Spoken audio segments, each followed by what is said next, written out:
guys, welcome to Quantum Change. My name is Natasha Williams, and I help you to raise consciousness by healing your emotional traumas so that you can literally transform your life from the inside out. And what I want to discuss with you today is, what does it mean to trust your gut? Now, people used to say to me, trust your gut, and I never trusted anything because I was coming from a position of being emotionally needy. So what does that mean? There are two ways that you will experience emotion. The one is a certain knowingness. When somebody tells you something and you don't quite believe them, there's a voice in your head that says, I don't trust this. And it means that you need to go and investigate and get further information.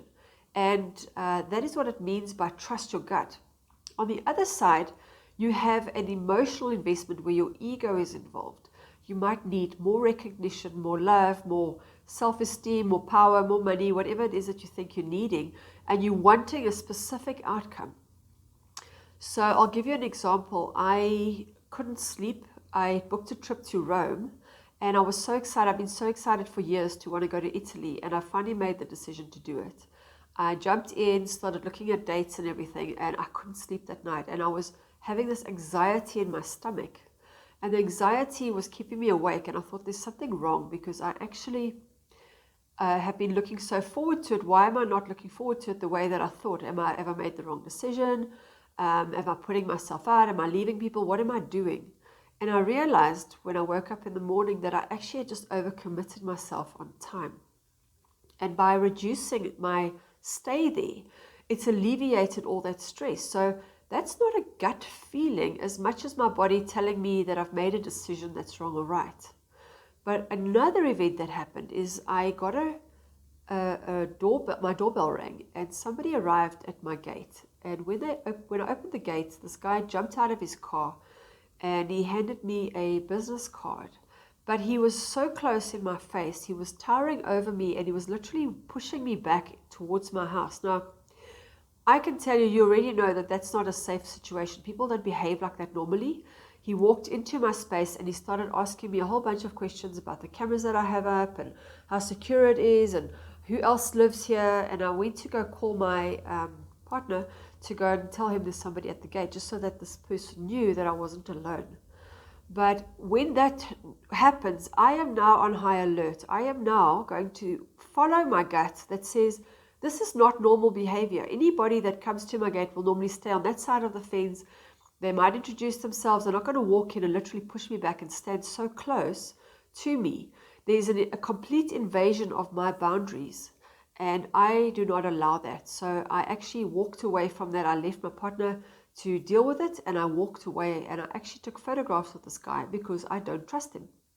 And whether something happens or not, I know that this is not somebody that I would want in my personal space. And I trust that. And likewise, what happens often is we will meet somebody and know there's something about them that we can't trust. And you know what? We disregard it. We disregard the red flags, and we think, well, what they're saying must be true. But we don't follow what our body is telling us. We don't trust ourselves enough. We hand over our power to the other person and say, they must be right because they're saying so. And so whenever you're faced with something, with a gut feeling, something that is gut-wrenching, I want you to look at it and I want you to say, is this something that has been going on for a while? What is the pattern? What is happening that makes me have that?